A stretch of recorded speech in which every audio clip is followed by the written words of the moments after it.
Penser la conversion avant de démarrer l'acquisition, c'est la conférence que nous avons donnée au SMX Paris il y a quelques jours avec Léa. Donc Léa qui est consultante Google Ads pour les entreprises à impact, qui anime le podcast L'effet marketing, spécialiste SEA avec plus de 20 clients accompagnés, enseignante Google Ads chez Blaise et Bruno. Moi, je suis toujours Bruno, sans surprise. Si vous regardez ma chaîne, vous devez savoir à peu près qui je suis. Et la nouveauté cette année, désormais, nous avons lancé un collectif. On est 9 personnes, expertes et indépendantes, chacun dans leur domaine. Une équipe pluricompétence pour pouvoir attaquer des projets plus gros et travailler plus intelligemment en groupe. Donc, déjà un petit mot sur le contexte global. Donc on est dans une période qui est un peu charnière, puis qui est historique aussi, avec une forte instabilité géopolitique, tout ce qui se passe en Ukraine, les États-Unis, la Chine, il y a beaucoup d'incertitudes en Europe. On a une zone euro qui est face à un ralentissement économique assez fort. Je pense que ça commence à se ressentir et à se savoir. On a aussi une explosion de l'intelligence artificielle, une révolution technologique qui va être considérée comme la plus importante depuis l'avènement d'Internet. Et puis, on est dans une période de progrès exponentiel. 2024 va être encore plus transformatrice que les années d'avant. Il fut une époque où on pouvait faire sa veille peut-être une fois par mois. Aujourd'hui, on a l'impression vraiment que tous les jours, il y a des nouveautés, il y a des nouveaux trucs, et puis pas que des petits, c'est vraiment exponentiel l'accélération qu'on vit actuellement. Donc ça, c'est un premier élément de contexte global.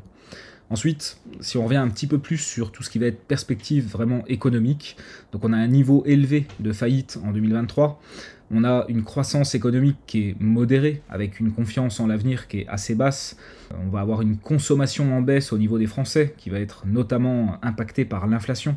On le voit, nous, de plus en plus chez nos clients, où les années où on pouvait se dire que l'année suivante, on fait de la croissance, et puis qu'on envisage finalement que de la croissance, c'est un peu un paradigme qui est remis en cause actuellement. Et puis, on a toujours aussi ces problèmes de taux d'intérêt qui restent élevés, avec une évolution qui est incertaine. Potentiellement, ça pourrait monter encore. Et puis, ça augmente l'incertitude dans certains secteurs comme l'immobilier. Par exemple, voilà, moi, je suis en Haute-Savoie, une des régions les plus dynamiques françaises. J'ai des amis qui sont dans le notariat et qui me disent c'est moins 50% de ventes, alors qu'on est dans une région qui pourtant est sacrément dynamique. Ensuite, par rapport à ce contexte global, ça va être quoi les conséquences pour nous, les spécialistes en marketing d'acquisition? Alors, on voit bien qu'il y a des entreprises qui sont de plus en plus fragiles et on voit bien aussi que certaines d'entre elles ne survivent pas. Qu'est-ce que ça va générer s'il y a moins d'entreprises, si c'est plus difficile? Forcément, la demande, elle va baisser. Nous, en tant que spécialistes en marketing d'acquisition, qu'on soit d'ailleurs salarié dans une agence ou qu'on soit à notre compte, on est dépendant du nombre d'entreprises, on est dépendant de la vigueur du marché. Et du coup, forcément, puisque la consommation est en baisse, puisque la situation économique est compliquée, puisqu'il y a beaucoup d'incertitudes, la demande, elle va forcément baisser. Et si la demande baisse, des besoins en marketing d'acquisition, ça veut dire que la concurrence va augmenter entre les prestataires. Et puis, les agences freelance avec une faible proposition de valeur, probablement, ne vont pas survivre. On sent que le marché se contracte. Il y a aussi un risque de dumping sur les prix des prestations, avec une pression plutôt à la baisse, et c'est-à-dire que globalement, on le sent au niveau des offres, ce qui pouvait passer par exemple en 2022 et même en 2023. Aujourd'hui, c'est plus difficile de le faire passer, les offres sont plus bataillées, les clients négocient davantage, donc on sent qu'il y a une pression sur les prix. Rentrons un peu plus dans le contexte technologique. Donc on est à l'aube d'une nouvelle ère, l'ère de l'intelligence artificielle. Alors cette ère a déjà commencé, finalement ça a commencé avant l'avènement de ChatGPT en novembre 2022, mais c'est vraiment à ce moment-là que l'ère de l'intelligence artificielle a vraiment commencé à être propulsée auprès du grand public. Alors comme toute nouvelle technologie, on sait qu'il y a une latence dans l'adoption. L'arrivée massive de l'intelligence artificielle dans les smartphones, dans les ordinateurs et dans toutes les applications d'ici la fin d'année 2024, ça va accélérer massivement l'adoption. Je pense notamment à Apple qui a annoncé que iOS 18 contiendrait de l'intelligence artificielle. Il y a fort à parier qu'ils vont décliner ça sur les Mac. Microsoft a déjà déployé ça massivement dans ses applications Office. Bientôt, ils vont très probablement l'intégrer aussi dans le hardware, au niveau des ordinateurs notamment. Donc, Aujourd'hui, l'adoption, elle est encore lente. Finalement, on entend beaucoup parler d'intelligence artificielle dans notre milieu à nous, en tant que geek technologique, entre guillemets. Mais dans pas longtemps, l'adoption va être vraiment beaucoup plus massive. Et là, ça va forcément chambouler beaucoup les usages. On voit déjà des nombreux postes supprimés. Il y a Google qui a annoncé 30 000 licenciements, IBM 9 000. J'avais entendu aussi, je ne sais plus comment s'appelait cette boîte, je me demande si c'était pas Klarna ou Klarma, qui ont réussi en tandem avec OpenAI à remplacer 7000 personnes sur la partie support client, notamment sur tout ce qui va être chat. Donc en fait, ils ont créé un chatbot basé sur les connaissances de l'entreprise, basé sur les questions qui reviennent souvent, les réponses qui reviennent souvent. Ils ont licencié 7000 personnes et mis cette solution de chatbot qui est beaucoup plus économique, évidemment, et qui est aussi, paraît-il, plus efficace, avec des délais de traitement qui sont nettement écourtés, avec une qualité de réponse qui est soi-disant supérieure. Ça reste à prouver, mais quoi qu'il en soit, c'est potentiellement pas étonnant. Et suite à cette annonce-là, Téléperformance, donc Téléperformance, c'est une très grosse boîte qui va prendre en charge le support client pour d'autres entreprises. Et le jour de cette annonce, Téléperformance a perdu 50% en bourse. Donc c'est vous dire l'ère dans laquelle on est. Il va y avoir vraiment des gros bouleversements, à la fois sur le marché de l'emploi, il va y avoir des forts licenciements, et en même temps, c'est aussi une période de révolution technologique avec pas mal d'opportunités. Donc de plus en plus de tâches vont être sous-traitées à l'IA, c'est déjà le cas aujourd'hui, on va en parler un peu plus tard de manière très concrète. Et puis finalement, la valeur perçue des spécialistes en marketing d'acquisition, elle va diminuer. Pourquoi ? Parce qu'au fur et à mesure où l'IA va être adoptée, de plus en plus de tâches qui aujourd'hui nous incombent vont être données à l'IA, elle va le faire correctement, et puis finalement, à un moment donné, si l'IA est capable de faire une bonne partie du travail des spécialistes en marketing d'acquisition, alors à ce moment-là, évidemment, notre valeur perçue va diminuer. Pourquoi je vais aller payer quelqu'un 2000 ou 3000 balles par mois, si finalement, avec mon abonnement OpenAI à 20 balles par mois, je peux faire 80% du job. Peut-être que je vais faire 80% du job avec ChatGPT, et que les 20% qui restent seulement, je vais aller les confier à l'externe, parce que ça, l'IA ne sait pas encore le faire. Donc vous voyez que nous, dans notre métier, au niveau de la valeur perçue qu'on va amener, ça va baisser, ça va être plus difficile. Et puis, pour couronner le tout, l'arrivée de ChatGPT 5 dans les prochains mois, alors il se trouve qu'entre le SMX et aujourd'hui, OpenAI a confirmé que ChatGPT 5 arriverait effectivement d'ici la fin d'année. Donc ça va marquer un changement qui va être encore plus radical. On s'attend à ce que l'IA puisse réaliser 80 à 90% des tâches à notre place, avec des résultats équivalents ou supérieurs. Donc vous voyez qu'on est vraiment dans une accélération technologique qui va nous impacter fortement en termes de valeur perçue, en termes de pricing, en termes de concurrence. On va au-devant de jours qui ne vont pas être si faciles. Est-ce qu'il faut voir tout en noir et est-ce qu'il faut se dire qu'il faut changer de métier aujourd'hui ? Non, parce que comme toute nouvelle technologie, bien sûr ça enterre des métiers anciens, ça change les usages, ça supprime des emplois, mais ça va aussi créer des nouvelles opportunités, ça va aussi créer des nouveaux métiers et ça va aussi créer des nouveaux besoins, des nouvelles demandes. Donc notre métier, apporter des clients aux entreprises, c'est un métier qui est aussi vieux que le monde. Donc est-ce qu'on n'aura plus de boulot ? Ça, je pense pas, mais évidemment, on est en pleine mutation de nos métiers et il va falloir se réinventer. Donc, l'arrivée de Google SGE, le Search Generative Experience, c'est-à-dire l'équivalent du Bing GPT en Europe, quand ça va arriver, a priori, c'est pas encore pour tout de suite, ça pourrait arriver en 2024, mais on est sûr de rien. Pour en avoir parlé justement avec un Googler pendant le SMX, lui me disait, c'est pas encore pour tout de suite, ça nous coûte un pognon monstre, on voit que chez Bing, ils n'ont pas forcément profité de ça, il n'y a pas eu une adoption massive, et puis les gens n'ont pas switché majoritairement de Google vers Bing, parce qu'il y a ce truc-là qui est arrivé, mais en parallèle, Google le déploie dans de plus en plus de pays, et il y a fort à parier qu'à un moment ou un autre, ça va arriver en Europe. Et puis au moment où ça va arriver, a priori, ça va avoir un fort impact négatif sur le SEO. Alors le SEO, c'est pas ma cam, je suis pas un expert SEO, mais j'ai pu voir des cas d'études, aux États-Unis notamment, où le SGE est déjà bien déployé, et on disait qu'en moyenne, on va perdre entre 40 et 60% du trafic organique. Donc vous voyez que c'est pas une bagatelle. Et puis cette perte de trafic en SEO, qu'est-ce qui risque de se passer ? C'est pas sûr. On est dans la prévision, dans le décryptage des tendances, mais potentiellement, ça pourrait être compensé par une hausse du SEA, parce que évidemment, les entreprises qui vont perdre leur trafic SEO, à un moment donné, elles vont vouloir aussi le récupérer, donc elles vont potentiellement aller sur du SIA en compensation, du moins pour une partie, ce qui va augmenter la compétition sur les annonces, et puis ce qui va entraîner une baisse de rentabilité pour les annonceurs. Soit dit en passant, 2024 est une année très difficile. Nous, c'est aussi des retours qu'on a eu au niveau du SMX, quand on a parlé avec des annonceurs, quand on a parlé avec d'autres prestataires, quand on a parlé avec des Googleurs aussi. Et puis, ce qu'on se rend compte, c'est que de plus en plus de clients trouvent que Google Ads, c'est de moins en moins rentable. Et à juste titre. Alors il y a plusieurs choses qui sont à prendre en compte, notamment le fait que Google l'a reconnu dans le procès qu'ils ont actuellement aux États-Unis. Ils montent les seuils minimums du prix des clics, et ils le font régulièrement, entre 10 et 15% à chaque fois, mais la question c'est combien de fois ils le font par année.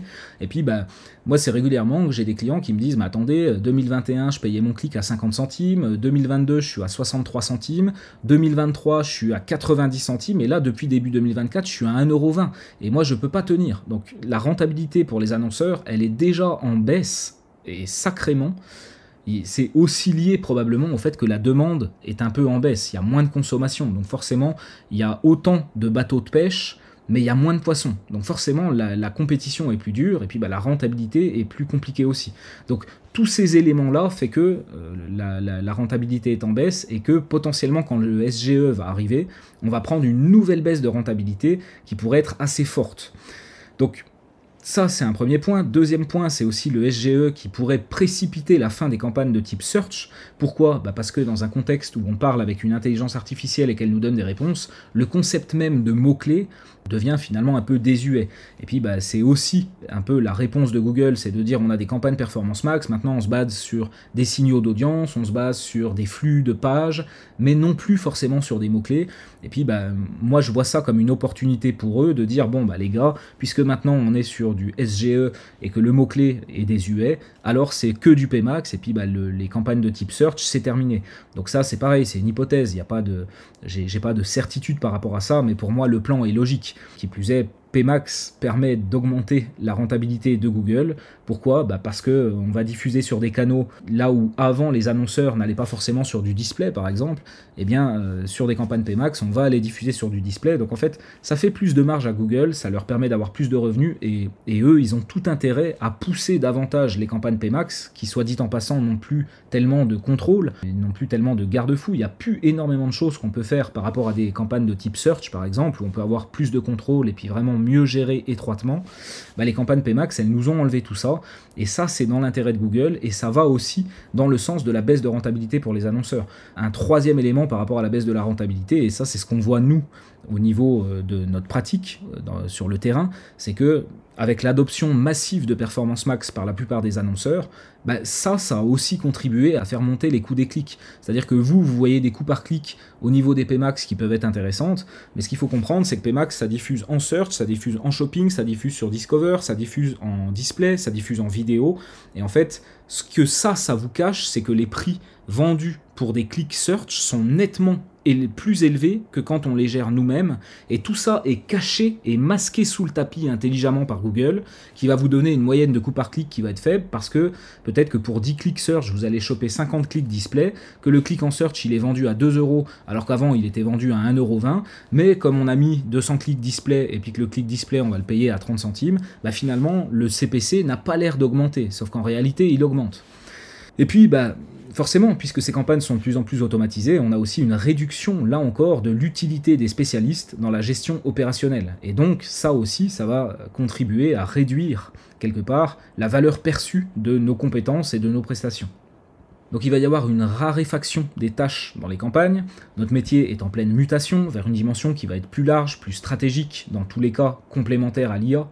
Donc au niveau des campagnes, on va se recentrer, c'est-à-dire que il n'y a pas longtemps, on disait il faut être spécialiste d'une plateforme, il faut la maîtriser complètement et être un spécialiste Google Ads par exemple. Nous, ça a été notre fonds de commerce pendant quelques années pour vendre des formations, c'est de dire l'expertise sur la plateforme, elle est hyper importante et vous devez vraiment être top niveau sur cet aspect-là. Et c'était vrai, et ça a marché pendant des années, et les gens qui prouvaient qu'ils étaient les plus experts étaient aussi ceux qui mangeaient le plus et qui avaient le plus de contacts et de prospects.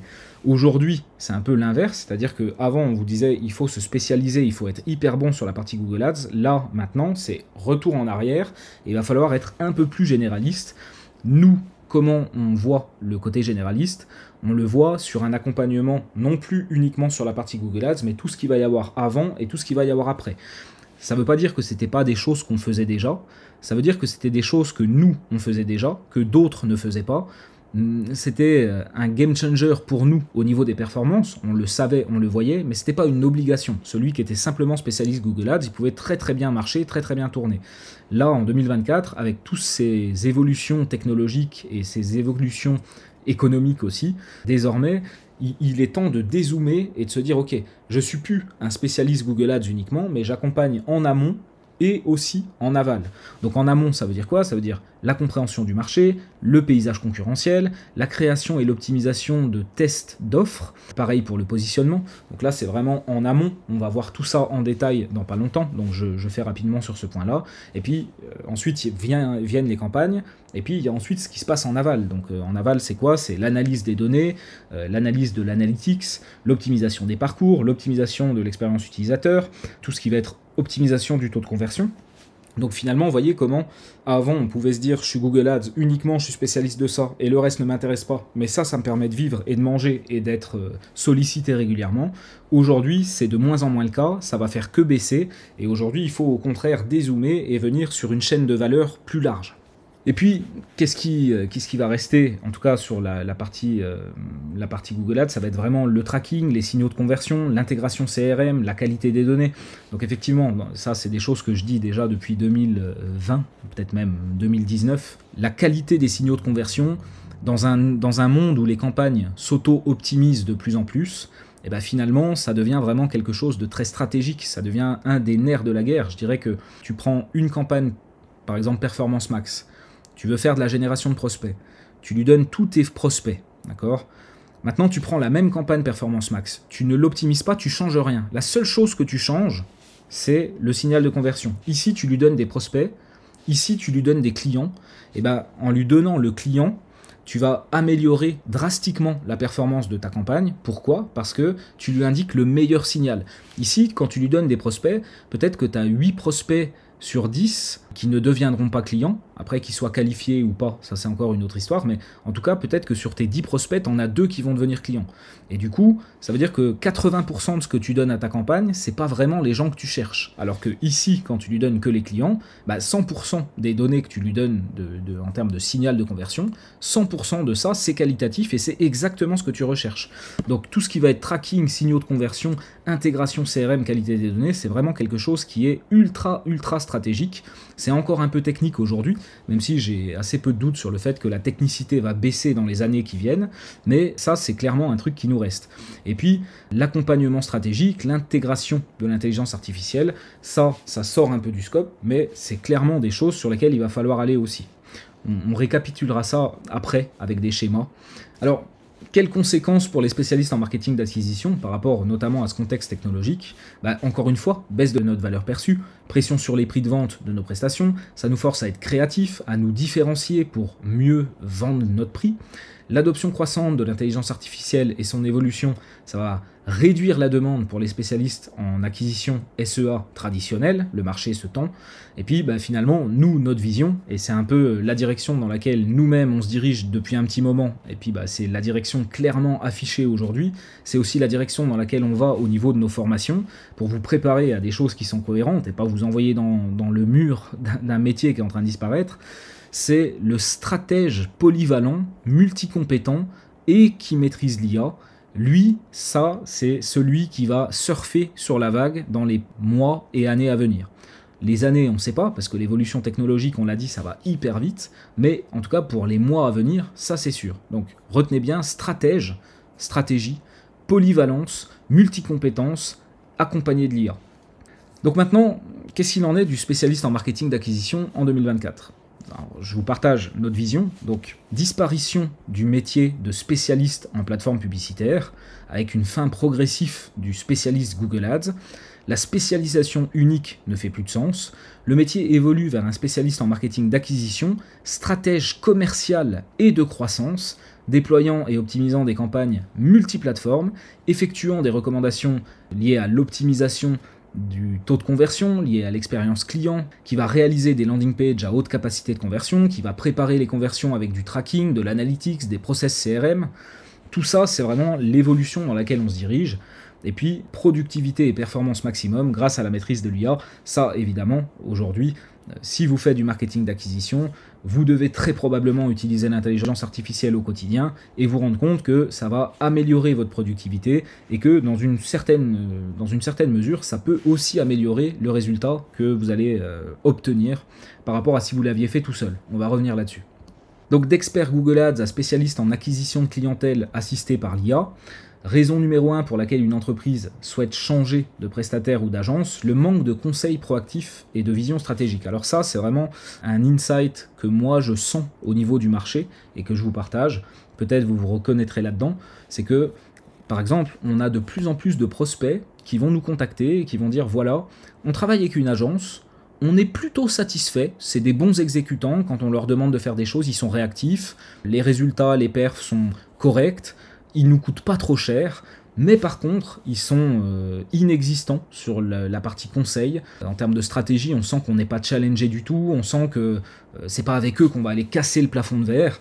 Et puis finalement, ils vont nous contacter en disant voilà, par rapport à votre seniorité, par rapport à, on a vu quelques vidéos et ce que vous proposez, on est convaincu qu'avec vous, sur la partie stratégique, sur la partie conseil, on va pouvoir aller beaucoup plus loin qu'avec notre agence. On n'est pas forcément ouvert à vous donner la production, parce qu'on se doute que peut-être vous êtes un peu plus cher que notre agence avec des juniors, mais la somme de vos compétences et de vos conseils en stratégie, plus le fait d'avoir nos petites mains à pas trop cher, et c'est ça qui, a priori, nous semble le meilleur deal aujourd'hui, et donc on voudrait travailler avec vous sur la partie stratégique. Et donc ça, c'est vraiment le truc qui revient, comme ça, j'en ai depuis le début d'année, j'ai à peu près une dizaine de prospects, des grosses entreprises, des gros prospects qui viennent nous chercher vraiment sur la partie stratégique. Et donc du coup, là, il y a un vrai truc, il y a un vrai insight de marché. La stratégie devient vraiment quelque chose qui est hyper important, le conseil en stratégie. Il ne s'agit plus seulement d'être un exécutant dans la plateforme, il s'agit aussi d'aller donner des conseils, d'aller créer des stratégies et de pouvoir challenger la stratégie des clients. Donc en 2024, les clients veulent être accompagnés et challengés dans les stratégies commerciales, processus d'acquisition, onboarding, upselling, fidélisation. Vous voyez que, mine de rien, là on sort quand même du spectre de je fais les publicités dans Google Ads et puis le reste, ça m'intéresse pas. On veut vraiment, et c'est là où les clients viennent nous chercher, c'est ok, bon, tu nous as dit ce qu'il en était sur la partie Google Ads, tu nous as donné ton feedback, tu nous as fait un audit, nous on va transmettre à l'agence tes recommandations, on va leur dire qu'il faut faire ça, ça, ça, mais on aimerait aussi t'entendre sur qu'est-ce qu'il en est de la partie onboarding de nos clients, est-ce qu'on fait les choses bien, est-ce qu'on fait l'upselling comme il faut, est-ce que la fidélisation on la fait comme il faut, est-ce que au niveau du commercial, est-ce que tu pourrais regarder si nos commerciaux, les leads, ils les traitent correctement. Toi, tu as l'habitude, tu vois tout un tas d'entreprises qui font de la génération de prospects, tu vois bien les process commerciaux chez les autres, on aimerait bénéficier de ton expérience, on aimerait que tu puisses cartographier ce que font nos commerciaux au niveau du traitement des leads et que tu nous donnes des recommandations pour voir si on fait les choses bien et s'il y a moyen d'améliorer les choses. Donc vous voyez comment on va étendre le spectre de ce qu'on doit proposer à nos clients et comment vous devez étendre le spectre de vos compétences pour aller bien au-delà de simplement la publicité, mais être capable aussi d'avoir un impact business, une vision business et des compétences business sur l'ensemble de la chaîne de valeur liée à la partie commerciale et marketing. Donc il ne s'agit plus de lancer et optimiser des campagnes, mais de proposer une stratégie complète dont la création et la gestion de campagne ne constituent qu'un élément mineur. Ça, c'est vraiment très très important.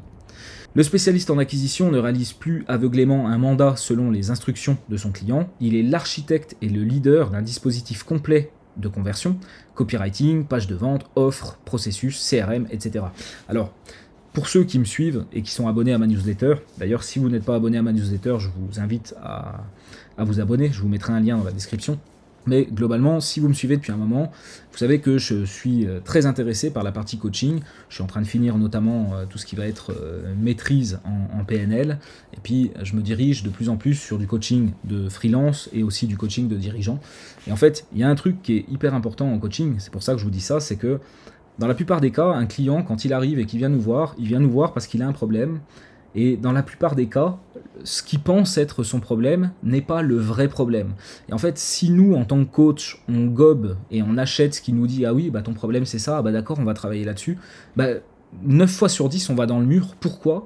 Parce que ce que le client pense être son problème n'est pas vraiment son problème. Et c'est nous, le coach, c'est notre travail, notre tâche à nous, de challenger le client et de lui dire attends, tu penses que toi ça c'est ton problème, on va explorer, je vais aller te poser les bonnes questions, parce que moi à mon avis ton vrai problème c'est pas celui que tu crois. Ce que tu me donnes comme étant un problème, c'est juste une conséquence du vrai problème.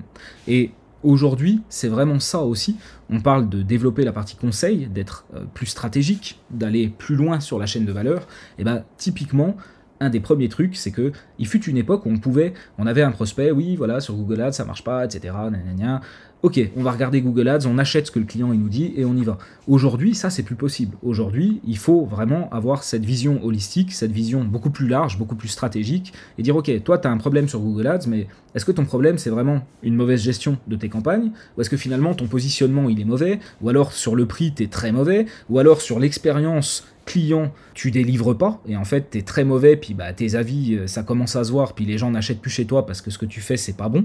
Donc, vous voyez, il s'agit plus d'acheter ce que le client nous dit aveuglément, mais vraiment d'avoir cette espèce de casquette de coach et de pouvoir venir le challenger, le remettre en question, lui dire attends, réfléchissons 2 secondes, toi tu penses que ça c'est ton problème, mais on va aller explorer, on va aller regarder les choses dans leur ensemble pour voir si ce que tu me dis là c'est une cause ou est-ce que c'est une conséquence, d'accord ?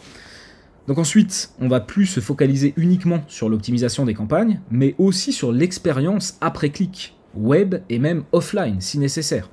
Nous, typiquement, on va accompagner le client à améliorer la manière dont il va traiter ses leads, on va regarder son process d'onboarding, la manière dont il gère ses clients, la manière dont il va délivrer la valeur de son service. Donc vous voyez, encore une fois, c'est qu'est-ce qui se passe avant, qu'est-ce qui se passe après, et on a vraiment cette vision holistique. Tout ce qui est lié à la partie commerciale et marketing on devrait être capable d'aller rejeter un œil là-dessus pour se donner vraiment le contexte global et pouvoir avoir, grâce à ça, la vision de quels seraient les vrais problèmes et de penser de manière systémique, d'accord ? De penser en système. Qu'est-ce qui est une cause, qu'est-ce qui est une conséquence ? Souvent, ce qu'on nous présente comme des conséquences ne sont pas forcément des conséquences, mais plutôt des causes. Donc jusqu'à présent, on réalisait 100% du travail par nous-mêmes. L'IA nous assiste désormais beaucoup dans presque toutes les tâches en nous permettant de gagner du temps et d'être plus performants et créatifs. L'intégration de l'intelligence artificielle à nos process de travail, ça permet d'augmenter la productivité, ce qui devrait compenser la baisse des tarifs engendrés par le contexte économique et technologique. Typiquement, si j'y passe 2 fois moins de temps, c'est ok de facturer 2 fois moins cher. Si l'IA me permet de gagner 70% de temps par rapport aux tâches que je fais aujourd'hui, c'est ok de vendre 70% moins cher. Le tout, c'est de s'y retrouver. Mais c'est important de prendre ça en compte et de ne pas s'attacher aux tarifs et au niveau de prix qu'on avait jusqu'à présent, parce que, et ça malheureusement, on récupère des clients à l'appel aujourd'hui, parce que les agences facturent le même prix que ce qu'elles ont toujours facturé, sauf que les clients sont pas cons, et ils voient bien que quand il y a que du performance max dans un compte, et qu'il n'y a rien de plus qui est fait, et que tout est performance max, ils se doutent bien que l'agence y passe nettement moins de temps que quand il fallait sculpter des campagnes avec des ad groups, avec un seul mot-clé, etc., et qu'il y avait beaucoup de travail manuel. Donc il faut être réaliste par rapport à ça. Si aujourd'hui, ce que vous faites, c'est de délivrer des trucs automatisés, puis de vous servir de l'IA, et que ça vous prend 10 fois moins de temps, vous pouvez peut-être vendre au même prix qu'avant, mais ça va pas durer. Et dans pas longtemps, vos offres, elles ne passeront plus. Il va falloir que vous soyez flexible et que vous acceptiez que les prix vont baisser. Mais en acceptant ça, il faut aussi que derrière, vous ayez les process de travail, l'augmentation de la productivité qui suit pour que vous ne soyez pas largué et qu'il n'y ait pas un décalage entre je bosse un peu moins, certes, mais je gagne vraiment beaucoup moins et je m'y retrouve plus. Donc ensuite, l'atout humain dans un monde d'IA, ça va être la capacité de jauger la qualité, notamment de ce que l'IA nous donne comme résultat à travers un esprit critique. Donc aujourd'hui, c'est clairement le nerf de la guerre, apprendre à maîtriser l'intelligence artificielle là où elle est la plus forte, mais conserver les tâches où on considère qu'elle n'est pas assez forte. Aujourd'hui, typiquement, l'IA, elle n'est pas capable de faire notre travail à 100%. Elle peut nous assister un peu dans la plupart des domaines, sur des micro-tâches, mais clairement, l'IA, elle n'est pas encore au point de nous remplacer. Peut-être ça viendra en fin d'année avec ChatGPT 5, peut-être il faudra attendre encore 2 ans, peut-être 3 ans, je ne sais pas, mais le fait est qu'aujourd'hui, il y a besoin d'apprendre à maîtriser l'IA et de l'utiliser là où elle va être complémentaire à nous et où elle va nous faire gagner du temps. Donc de nouvelles compétences émergent, créer les bons prompts, et puis des compétences métiers pour encadrer et guider correctement l'IA. Donc ça veut dire quoi? Ça veut dire que, évidemment, garbage in, garbage out, si vous donnez un mauvais prompt, l'IA ne va pas vous donner un bon truc. Maintenant, combien de temps ça va durer? J'en sais rien. Peut-être qu'avec ChatGPT 5, l'IA sera tellement intelligente qu'on aura moins besoin d'être bon en prompt engineering. C'est pas sûr, mais peut-être. Malgré tout, à mon avis, un bon prompt, ça va quand même rester un petit moment, et même avec une IA qui est super intelligente, bah quand même, forcément, en fonction de ce que vous lui donnez en entrée, vous n'aurez pas la même chose en sortie. Donc hyper important d'apprendre à maîtriser l'IA sur la partie génération de prompt pour en tirer le meilleur parti. Et puis les compétences métiers, alors les compétences métiers, elles sont pas nouvelles, ça c'est pas une nouveauté, mais pour l'instant, il convient toujours de développer ces compétences métiers. Parce que si vous n'avez pas les compétences métiers, comment vous pouvez être capable d'évaluer ce que l'IA elle vous donne et de vous dire bah ouais ça c'est bon ou ça c'est pas bon. Il ne s'agit pas de donner un truc à l'IA et de dire ouais super, elle m'a fait le boulot, je donne ça au client, sauf que ce que l'IA elle vous a donné, c'est pas pertinent du tout, c'est pas cohérent du tout, et si vous n'avez pas la compétence pour pouvoir évaluer le résultat, et ben vous allez droit dans le mur. Donc les compétences métiers, même si on est à l'ère de l'IA, même si c'est tout en mutation, les compétences métiers, il faut continuer de les acquérir, il faut continuer aussi de les mettre à jour, très important.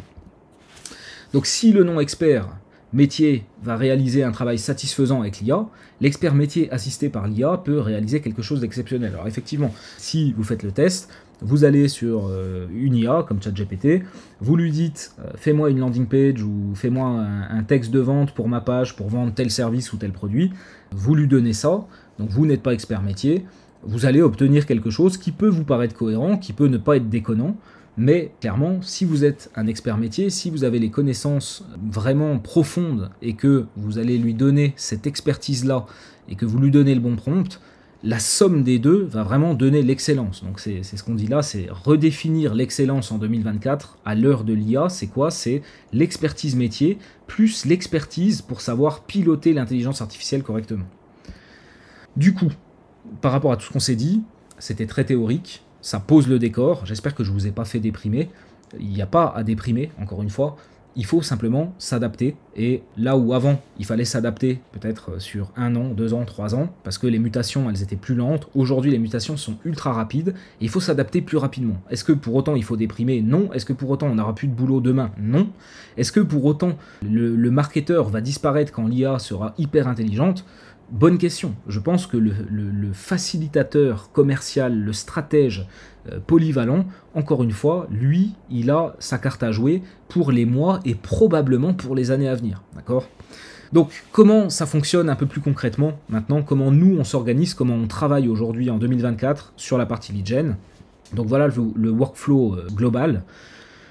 Donc je vous le détaille un peu plus, donc l'étude de marché. Alors l'étude de marché va nous permettre de comprendre les attentes profondes des clients, de saisir la problématique, d'identifier les différents personas, de comprendre comment on va vendre plus efficacement avec une perception profonde du marché. L'étude de concurrence, ça va nous permettre de comprendre comment les concurrents ils vont se différencier les uns des autres, c'est quoi les offres qu'ils ont, et puis c'est quoi l'océan bleu qui va nous rester à nous pour aller se positionner sur une niche où non seulement il y a du potentiel, suffisamment de potentiel, mais aussi on n'est pas en concurrence trop frontale avec les autres. Pourquoi? Parce que quand on est 5 à proposer la même chose, exactement la même chose, la seule différenciation c'est le prix. Et là c'est la course à la dégringolade des prix et à la baisse de valeur. Et ça évidemment, nous on n'en veut pas pour nous et on n'en veut pas non plus pour nos clients. Donc ensuite, le positionnement, ça va découler des 2 études précédentes pour positionner le client comme une évidence incontournable sur le marché en le différenciant comme meilleur que tous ses concurrents sur un aspect ou un segment de marché donné. Ensuite, l'offre. Donc l'offre, c'est généralement quelque chose qu'on va co-créer avec le client.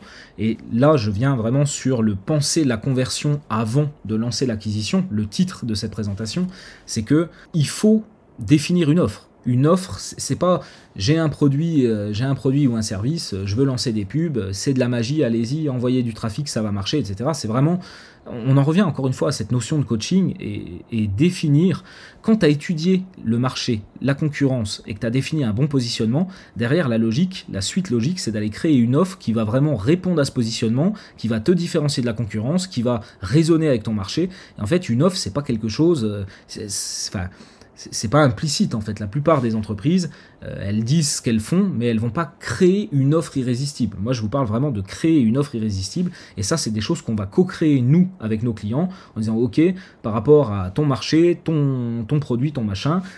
Comment on va aller intelligemment choper des leads de manière à pouvoir ensuite les travailler, etc. Ça passe par la création d'une offre. Il faut que l'offre elle soit irrésistible, qu'elle soit compréhensible immédiatement et que ce soit plus facile pour le client de se dire oui, j'y vais, plutôt que de se dire bah non, j'y vais pas. Ça passe par des garanties, ça passe par de la confiance, ça passe par des témoignages, ça passe vraiment par tout un tas de choses. Et ça, c'est ce qu'on appelle une offre. Ça se construit, d'accord ? Donc ensuite, si on reprend la suite de mon schéma, donc il y avait la création d'une landing page, la mise en place du tracking. Donc la landing page, c'est quoi? C'est l'aboutissement de toutes les étapes précédentes. Nous, on va vendre des landing pages. Généralement, on vend ça aux alentours de 5000 balles. Alors, parfois, des clients vont dire « Ouais, mais 5000 balles, tu te rends compte, c'est plus cher qu'un site web, etc. » Oui, mais qu'on soit bien d'accord, la landing page, c'est la partie visible de l'iceberg. Tout ça, là, tout ce qui est fait ici avant, ça, c'est des choses qui prennent du temps, c'est des choses qui demandent du travail. C'est là que on pense la conversion avant de lancer l'acquisition. C'est grâce à ce travail préliminaire-là que l'acquisition, elle va être rentable ensuite. Si tu n'as pas ça, dans la plupart des cas, tu vas avoir une acquisition qui va être moyenne, ça va pas être rentable, et du coup, la landing page, encore une fois, c'est la partie visible de l'iceberg. Tu payes pas 5000 balles la landing page, tu payes 5000 balles la landing page traquée, basée sur tout ce qu'on a fait ici aussi, d'accord ? Ça, c'est des choses qui prennent entre 10 et 20 heures selon les clients pour pouvoir obtenir une landing page, d'accord ? Donc la landing page, c'est l'aboutissement de tout ça. Elle va transmettre le positionnement, la proposition de valeur, les bénéfices ultimes, la différenciation. Elle va présenter l'offre irrésistible qu'on aura co-créée avec le client et elle va respecter bien sûr les meilleures pratiques en termes d'expérience utilisateur et puis de taux de conversion. Au-delà de la landing page, on va la livrer hébergée et on va la livrer traquée. Donc on va mettre en place du tracking, de l'analytics. On va par exemple mesurer la vue des différents blocs. Typiquement sur une landing page, c'est un système de blocs. J'imagine c'est pour tout le monde pareil maintenant. Et en fait, l'idée, c'est vraiment de...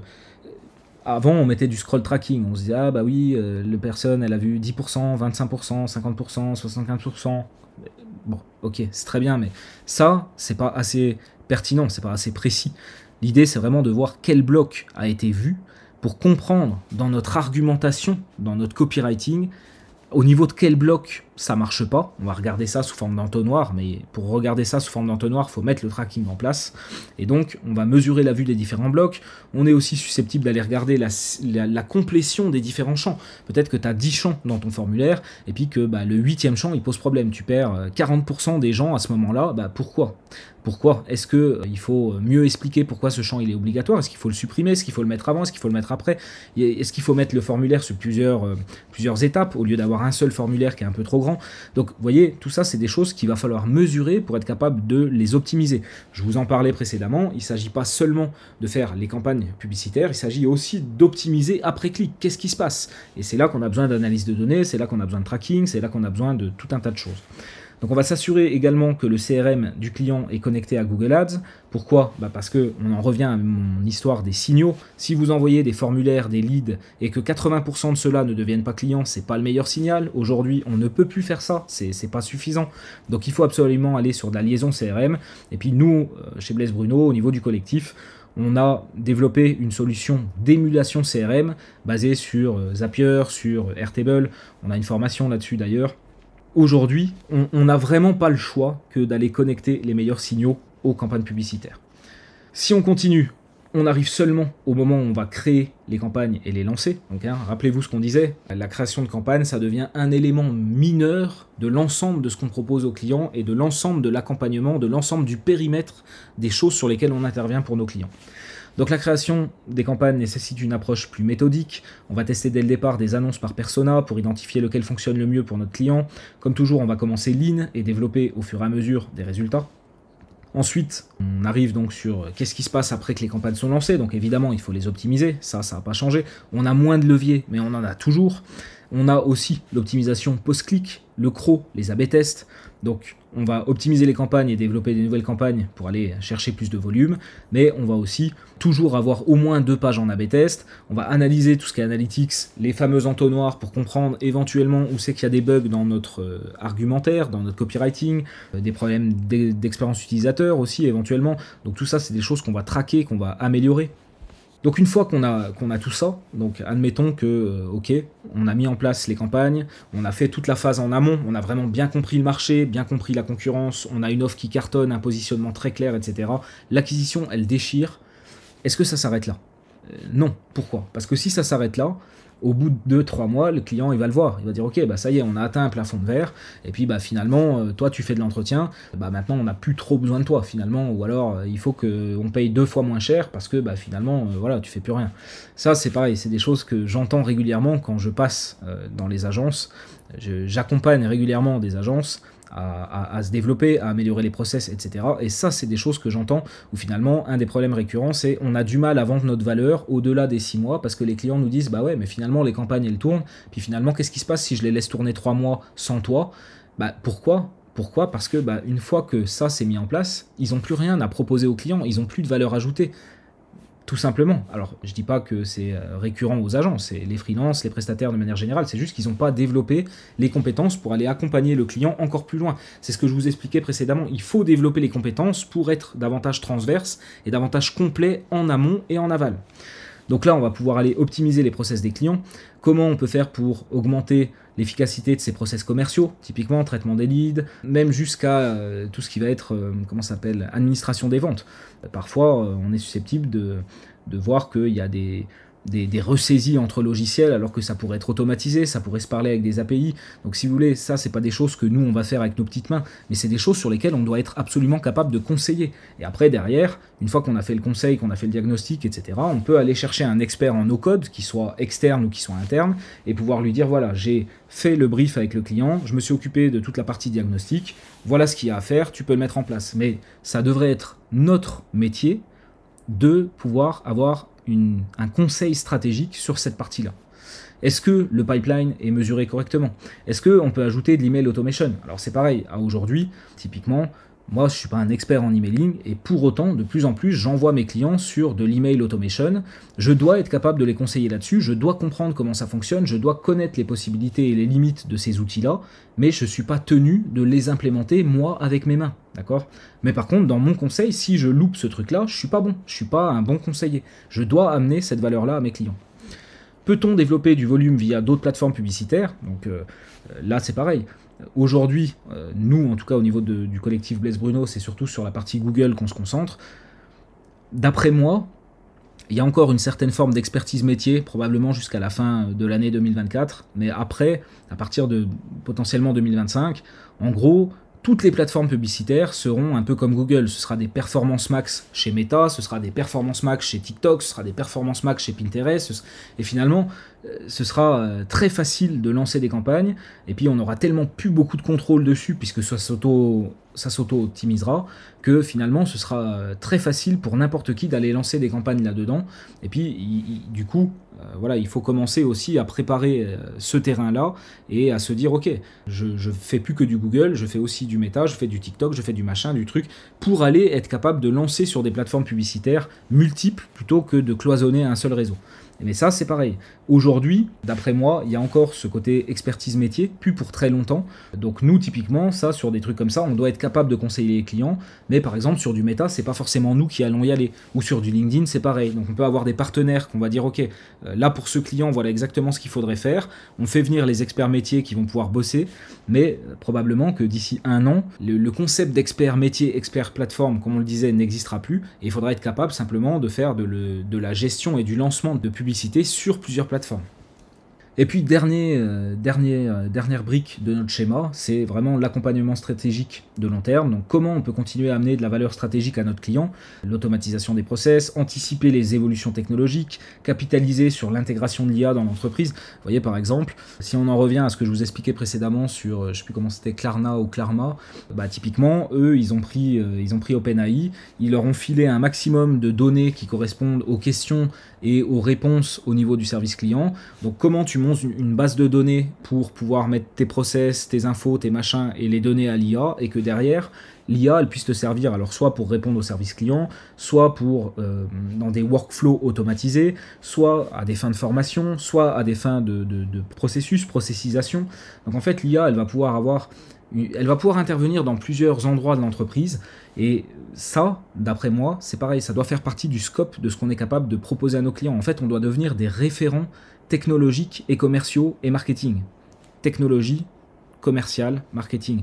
On doit être les référents pour ces choses-là. Encore une fois, il ne s'agit pas de savoir tout faire, il s'agit de savoir conseiller sur tout ça, et après derrière, soit vous montez vos compétences et vous êtes capable de tout faire si vous êtes un doueur, si vous êtes celui qui a envie de faire, soit vous devez en tout cas être capable de conseiller, et ensuite d'aller chercher les talents pour pouvoir proposer ça aux clients. Mais en tout cas, dans notre métier, on doit absolument être capable de conseiller et d'aller jusque-là. Et effectivement, une fois que vous avez vraiment toute cette chaîne de valeur qui est là, une fois que vous avez mis en place l'acquisition et que ça fonctionne, on ne vous vire pas. Pourquoi ? Parce que vous avez encore beaucoup de valeur à ajouter. Alors passons sur les workflows de e-commerce. Alors globalement, il y a beaucoup de choses qui sont pareilles, donc je vais passer rapidement sur certains points. Donc tout ce qui va être étude de marché, concurrence, positionnement, optimisation de l'offre, c'est tout pareil que la lead gen, sauf que c'est appliqué au e-commerce évidemment. Là où avant on avait la création de landing page, là on est plutôt sur l'optimisation du shop en ligne. Alors est-ce que ça veut dire que le concept de landing page n'existe pas en e-commerce ? Eh bien si, il existe. Simplement, nous, typiquement, quand on accompagne les clients en e-commerce, on va commencer généralement par l'optimisation des campagnes existantes. En parallèle, on va aller étudier ces choses-là, ce qui va nous permettre d'optimiser le positionnement, l'offre du shop. Et puis ensuite, une fois qu'on a un truc qui tourne, généralement on va regarder par exemple le top 5 des produits ou le top 10 des produits du client, et on va aller lui faire des landing pages copyrightés, un peu comme on ferait pour de la génération de prospects, avec vraiment un copywriting profond, etc. Et puis on va essayer vraiment de mettre en place des landing pages copyrightés de vente de produits, qui vont nous donner des résultats bien meilleurs qu'une fiche produit standard d'un shop e-commerce. D'accord ? Donc ici on est plutôt sur l'optimisation préalable du shop plutôt que sur des landing pages, même si encore une fois les landing pages elles peuvent venir un peu plus tard sur vraiment une petite frange de produits. Après c'est juste priorisé en fait, on va sur les trucs où ça a de l'impact, on pense toujours en termes d'impact et de priorité. L'idée c'est pas de faire du boulot de singe et puis d'aller dépenser des efforts sur des trucs qui n'auront aucun impact. Ça c'est vraiment un modèle mental que je vous invite à adopter. Ensuite on va avoir l'optimisation du tracking, la création des campagnes, l'optimisation post-clic, ça c'est toujours pareil, optimisation des process du client, accompagnement stratégique sur le long terme. Donc vous voyez que finalement, globalement, ce que je vous ai présenté en lead gen, c'est la même chose qu'on fait en e-commerce, sauf que évidemment on s'adapte au contexte, le fait que ce soit du e-commerce. Donc je passe rapidement sur les slides, ça c'est tout pareil, ça aussi. Donc peut-être juste un petit mot sur l'optimisation préalable du shop pour pouvoir vous donner peut-être un peu plus de précision. Donc on va commencer par optimiser l'entonnoir de commande. C'est toujours là où il y a les fruits faciles. Typiquement, si tu perds 30 à 40% des gens entre le moment où ils créent un compte et le moment où ils achètent, c'est que tu as un problème dans ton entonnoir. Et tout ce que tu vas récupérer dans cet entonnoir, c'est de l'argent directement dans tes caisses en fait. Donc c'est hyper important. Donc nous on commence par là. Rappelez-vous, concept de priorisation, d'impact. Ensuite, on va améliorer l'offre produit proposée par le client pour la rendre plus en adéquation avec le nouveau positionnement. On va l'aider dans sa stratégie de pricing, les offres packagées, etc. Alors, effectivement, admettons qu'on fasse l'étude de marché, l'étude de la concurrence, on est dans un secteur, admettons la lingerie au hasard, et puis on se rend compte que les attentes du marché, il va y avoir les clients qui veulent le confort, on va avoir les clients qui veulent le côté sexy, on va avoir le client qui veut le côté prix, budget, on va avoir le client qui veut le côté peut-être exclusif, et puis on va avoir enfin le client qui pourrait être lui orienté écologie, fabriqué en France, fabriqué avec des bons matériaux, fabriqué correctement, de manière éthique, etc. Donc admettons qu'on ait 5 franges de marché comme ça, 5 gros segments. Admettons qu'on se dise, ok, la plus grosse opportunité par rapport à l'étude de la concurrence, c'est d'aller sur le confortable. Vraiment, je dis n'importe quoi, peu importe, c'est juste pour que vous compreniez. Et puis finalement, ok, on définit que le positionnement, c'est la boutique pour les femmes qui veulent de la lingerie et qui veulent vraiment se sentir confortables dans leur lingerie. Si l'offre de produits, elle vend des machins qui te rentrent dans le cul, ou des trucs fabriqués en Chine, et qui sont tout inconfortables dans des matières qui... Vous voyez, c'est pas cohérent. Donc, qu'est-ce que ça veut dire améliorer l'offre de produits? Ça veut dire la rendre cohérente par rapport au nouveau positionnement que nous, on aura défini comme étant la meilleure opportunité au moment où on aura fait l'étude de marché, l'étude de concurrence, etc. Et puis, c'est aussi potentiellement l'aider sur la stratégie de pricing, l'aider à créer des offres packagées. Vous savez qu'en e-commerce, il y a 3 leviers majeurs pour progresser. Le premier, ça va être comment j'augmente le panier moyen. Le deuxième, ça va être comment j'augmente le nombre de clients. Et le troisième, c'est comment j'augmente le nombre de commandes par client. Donc ça, c'est typiquement offre packagée. On va essayer d'aller augmenter le panier moyen. Tout ce qui va être fidélisation, nombre de recommandes, ça c'est un peu plus tard, quand on sera justement dans le truc plus élargi, d'aller regarder les process commerciaux, d'aller regarder comment on fait pour fidéliser les clients. On va aussi améliorer la capacité de vente des fiches produits. Donc ça c'est un peu ce que je vous disais, enrichissement copywriting. De manière générale, on va essayer de faire ça sur la plupart des fiches produits du shop, en ayant toujours cette notion de priorisation. Et ensuite, un peu plus tard, sur le top 10, top 20, top 50, ça va dépendre, on va aller potentiellement faire des landing pages e-commerce pour vraiment augmenter les taux de conversion, augmenter les ventes sur les produits qui se vendent déjà bien. Enfin, on améliorera la capacité de découvrabilité des produits, optimisation de la recherche interne, optimisation du filtrage des catégories. Effectivement, j'ai une vieille stat, ça remonte à des années, j'ai pas trouvé plus récent, mais globalement, il y avait un truc qui disait un visiteur sur 2 se barre d'un site e-commerce frustré parce qu'il n'a pas trouvé le produit, et le pire c'est que le produit il y était, c'est simplement il ne l'a pas trouvé. Donc vraiment la notion de découvrabilité des produits c'est quelque chose de très important. La barre de recherche d'un shop e-commerce doit être un call to action principal. Vraiment, j'insiste là-dessus. Souvent, tu regardes le site e-commerce, la barre de recherche, c'est un truc tout discret. Tout discret, tu la vois à peine. Et puis par contre, on te fout des bandeaux qui bougent de partout pour te mettre en avant des produits et des offres et des machins. Tu ferais mieux de mettre en avant ton moteur de recherche. Va sur Amazon, regarde la place de la barre de recherche. Tu comprends à quel point la barre de recherche elle est importante. Et puis après, il y a bien sûr la barre de recherche. Il y a aussi la performance de ton moteur de recherche. Si tu tapes des trucs puis qu'il trouve rien puis qu'il est con comme un manche, ça marche pas. Donc aujourd'hui, par exemple, sur des CMS de type PrestaShop, c'est souvent qu'on va recommander à des clients d'aller mettre des moteurs de recherche tierces parce qu'ils vont être plus performants. Et puis après, bien sûr, il y a aussi la notion de filtrage des catégories. Typiquement, si tu arrives dans une catégorie que tu as 50 produits, c'est quand même vachement agréable de pouvoir réduire le nombre de références en mettant des filtres et puis d'avoir le choix entre 2 ou 3 produits. Parce que si tu as 50 produits, tu as un truc psychologique qui s'appelle le paradoxe du choix. Plus tu as de choix et moins tu fais de choix. Donc voilà, tout ça, c'est des principes un peu cognitifs, etc., qui font partie des choses et des compétences profondes que vous devez avoir si vous voulez faire ce métier encore quelque temps. Voilà sur la partie optimisation du shop.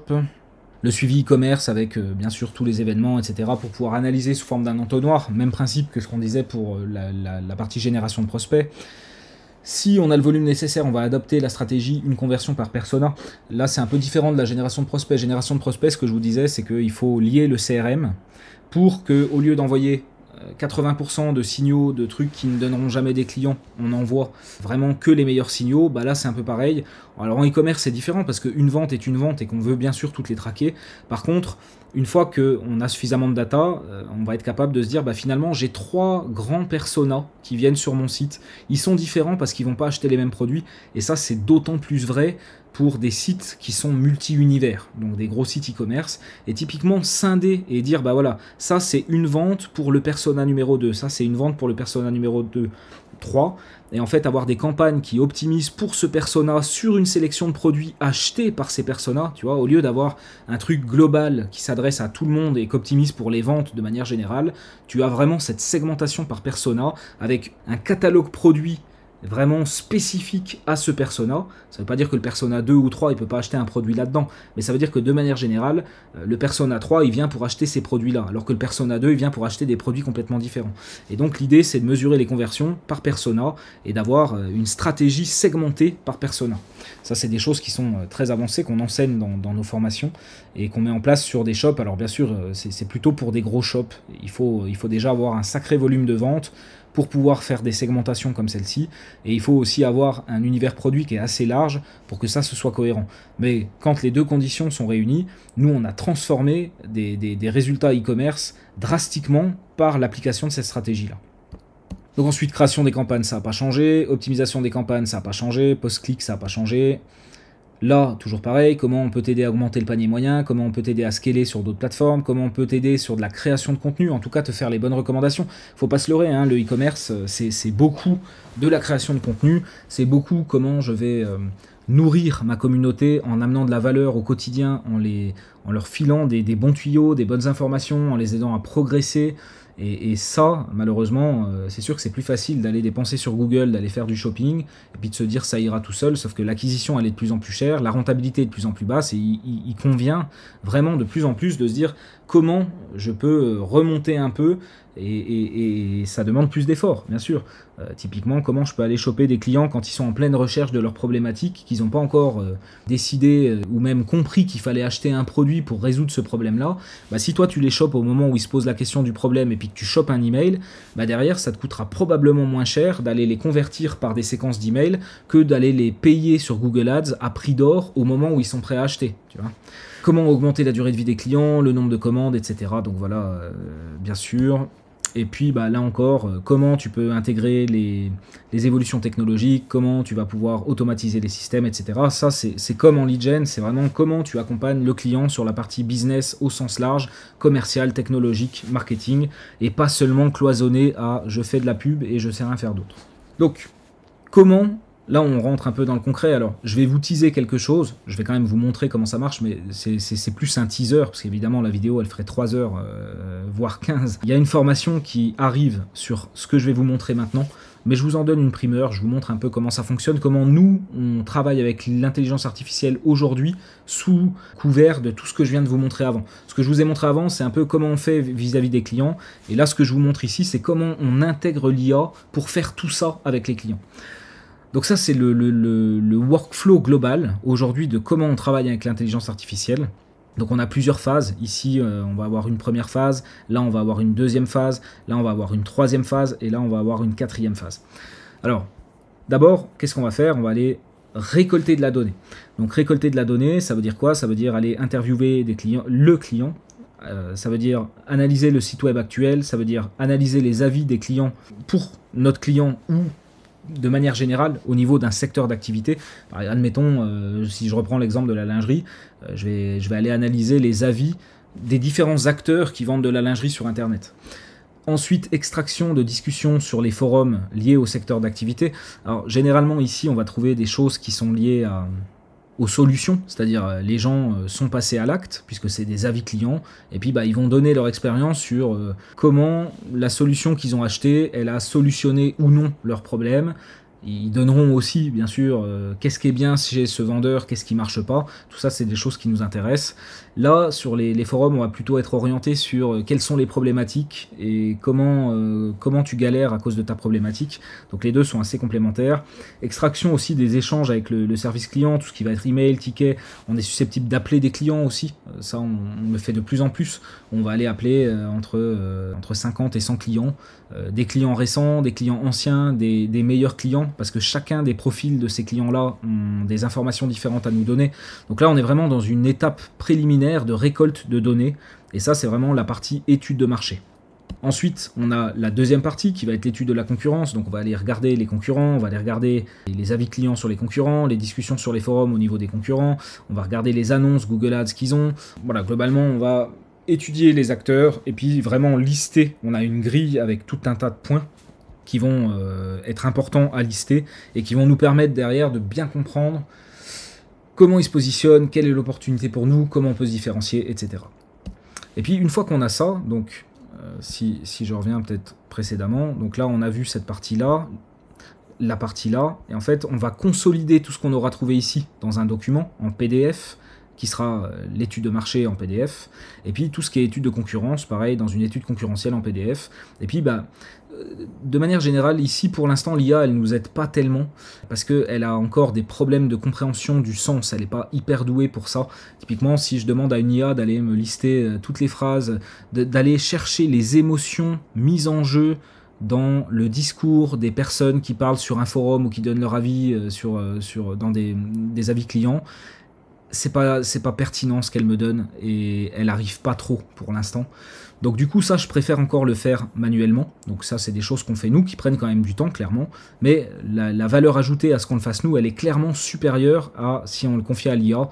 J'ai vraiment essayé, j'ai essayé très fort, j'ai essayé beaucoup, pour l'instant vraiment j'ai toujours été déçu, donc c'est juste pas encore l'heure de pouvoir sous-traiter cette partie-là à l'IA, mais ça a par contre une très grosse valeur que nous on le fasse. Par contre, une fois qu'on a recueilli tout ça, consolidé ça dans 2 bases de connaissances, alors à ce moment-là, on va pouvoir utiliser l'IA pour faire de la catégorisation et de l'extrapolation. Et ça, par contre, c'est quelque chose sur laquelle elle est très douée. Donc du coup, on va pouvoir, sur la base de tout ce qu'on a récolté avant, on va pouvoir aller chercher les caractéristiques importantes d'une offre pour un secteur d'activité, quel problème est adressé par le produit ou le service avec les mots du client, quels sont les personas et leur représentativité. Par exemple, admettons dans le secteur de la lingerie, je vous ai dit il y a peut-être 5 personas, finalement le persona numéro 1, représentativité 40% du marché, c'est le confort, persona numéro 2, représentativité du marché 25%, c'est le côté sexy, et puis après les autres personas, ils sont entre 5 et 10%, c'est moins représentatif, donc ça c'est hyper intéressant. Quels sont les critères d'achat, les objections et les réponses, les forces et les faiblesses des concurrents, les points de différenciation que nous on pourrait mettre en avant, c'est quoi notre opportunité par rapport aux concurrents, critique de landing page, état d'esprit des clients, qu'est-ce qui est important, doute et peur. Donc vous voyez comment on va aller extrapoler et catégoriser toutes les données qu'on a collectées en brut avant. Et puis, une fois qu'on a fait ça, on va avoir ce qu'on appelle une analyse marketing structurée, donc avec tous les points qu'on a vus précédemment. Et puis là, de nouveau, ça c'est un output, c'est un résultat donné par l'IA. Et puis là, dans une autre phase, on va aller lui donner ce résultat-là, mais cette fois on lui donne en entrée. Et puis grâce à ça, on va pouvoir aller générer du contenu, donc positionnement différenciant, proposition de valeur unique, proposition d'offre, proposition de call to action, copywriting, annonce, mots-clés. Notez que, quand même, et c'est important, la manière dont je le dis là pourrait vous laisser à penser que l'IA nous fait tout ça. Pour l'instant, on n'en est pas là. Elle peut nous donner des mots-clés, et ça peut être intéressant, mais il faut avoir les compétences pour évaluer, parce que tous les mots-clés qu'elle nous donne ne sont pas forcément les plus intéressants. Idem sur le copywriting de la page, elle est absolument incapable aujourd'hui, même avec un document comme celui-ci, de nous faire un copywriting de 5000 mots sur une page, ça, elle ne sait pas faire. Donc en fait, l'idée, c'est vraiment, elle va nous aider et nous assister, mais l'humain reste encore aux manettes, soit pour donner la première impulsion et ensuite on va sublimer avec l'IA, soit pour obtenir un résultat de l'IA et le sublimer nous, d'accord. Mais là c'est clairement humain plus IA ici, d'accord. Donc ça fait l'objet d'une formation qui n'est pas encore sortie, qui sortira probablement, allez on va dire à la rentrée 2024 parce que je suis toujours en retard. Si je vous annonçais ça pour le 2e trimestre, j'arriverai potentiellement pas à tenir les délais. Mais globalement voilà, ça c'est une grosse formation et ce sera probablement une des formations les plus vendues chez nous qui va remplacer les formations vraiment très spécifiques, Google Ads, métiers, etc. Parce que, encore une fois, nous, on vous prépare le plus possible aux évolutions du marché et à ce que vous soyez dans les clous en termes de je vais pas dans le mur à apprendre des compétences qui serviront à rien, quoi.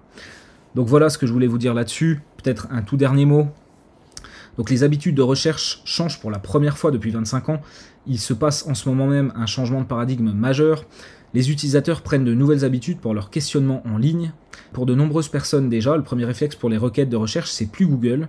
On observe une montée en puissance de solutions alternatives basées sur des GPT. Certaines sont déjà très populaires.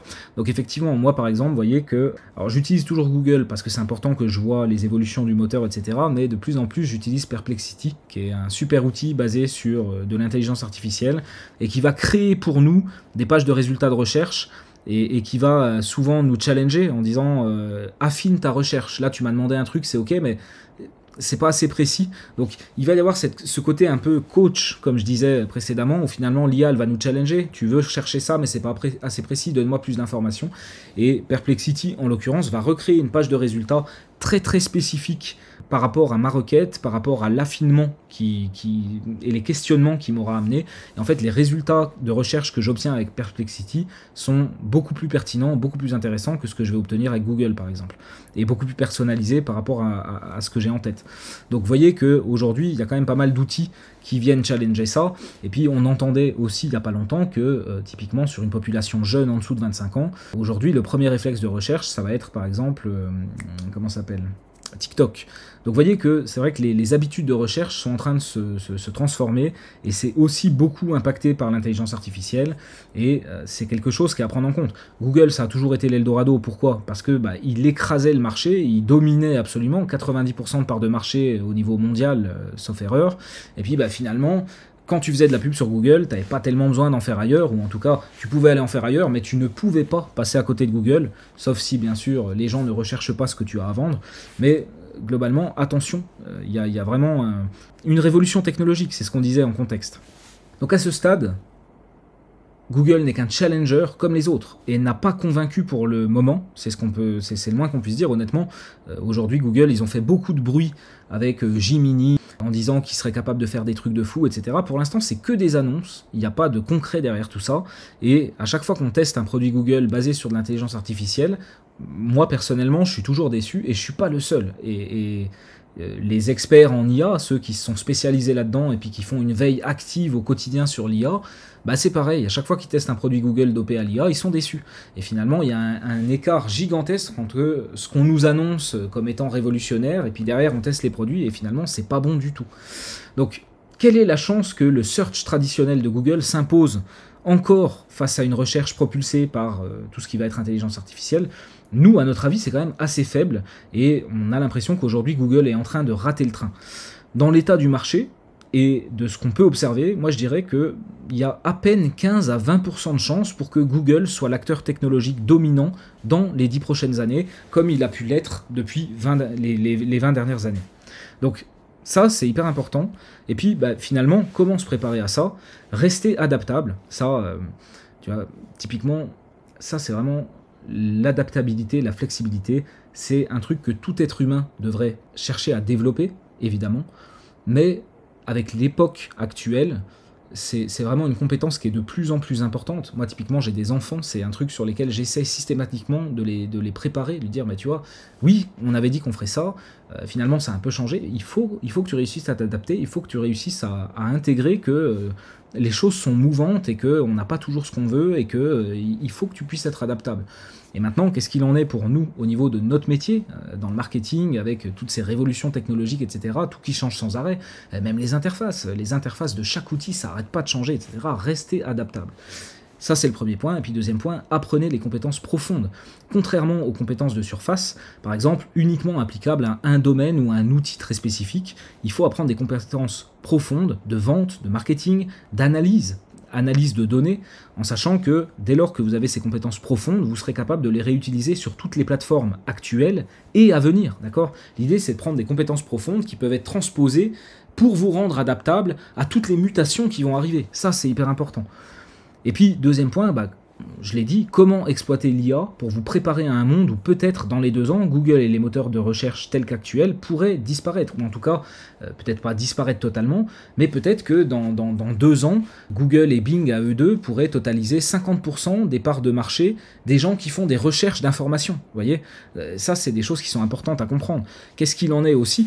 À une époque, on nous avait parlé de voice search, je ne sais pas si vous vous rappelez de ça, le fait de parler à son téléphone, d'avoir des assistants intelligents, des Siri, des OK Google, des machins. Finalement, c'est quand même assez nul comme truc et ça n'a jamais vraiment pris, mais parce que la technologie, elle n'était pas prête. Qu'est-ce qu'il en est si on a un assistant qui est vraiment intelligent, qui est vraiment capable d'aller faire des recherches sur Internet ? Imaginez 2 secondes, OK Google ou OK Siri, je veux partir en voyage à l'île Maurice dans 15 jours, je veux que tu ailles comparer les prix des différentes offres de vol, et puis je veux que tu me trouves le meilleur deal tu le mets au panier, et quand tu as mis ça au panier, et juste tu me fais valider, tu m'informes, et puis je veux juste valider que c'est OK, et après bah, tu t'occupes de faire la réservation. Dans un monde comme ça, est-ce que tu as encore besoin d'aller sur un moteur de recherche, tu vois? Donc, et ça, c'est pas pour dans 10 ans. Ça, très probablement, c'est ce que je disais au début. Quand l'intelligence artificielle elle va débarquer dans les devices, comme peut-être iOS 18, là c'est ce qu'ils annoncent, je crois que Apple l'a confirmé ces derniers jours, ça veut dire qu'on va avoir des Siri 15 fois plus intelligents, 20 fois plus intelligents que ce qu'ils étaient jusqu'à aujourd'hui. Et que cette fois, pour de vrai, potentiellement, le voice search, la recherche vocale, la conversation avec notre téléphone et un assistant intelligent, ça va devenir un vrai truc. Et potentiellement, ça va réformer complètement le marketing tel qu'on le connaît aujourd'hui, le marketing digital. Donc, soyez adaptables, apprenez les compétences profondes pour être capable de vous adapter à ces mutations. Ça, c'est hyper important. Et puis, tout ce que vous pensez savoir aujourd'hui devra être réadapté à d'autres contextes, plateformes, outils, canaux, mais savoir étudier un marché, la concurrence dans un secteur, créer des offres irrésistibles, copyrighter, analyser des données, mesurer les bons indicateurs et leur donner du sens, ça, a priori, ça restera. Donc voilà ce que je voulais vous dire dans cette longue vidéo, qui est donc la conférence que nous avons donnée avec Léa au SMX. J'espère que ça vous a plu. Si vous avez des questions, n'hésitez pas, posez-les en commentaire. Ça me fera plaisir de vous répondre. Si cette vidéo, elle vous a donné de la valeur, partagez-la. Ça aussi, ça m'aide et puis ça me motive à faire plus de vidéos. Et puis, dernier point, comme dit, si vous n'êtes pas encore abonné à ma newsletter, abonnez-vous.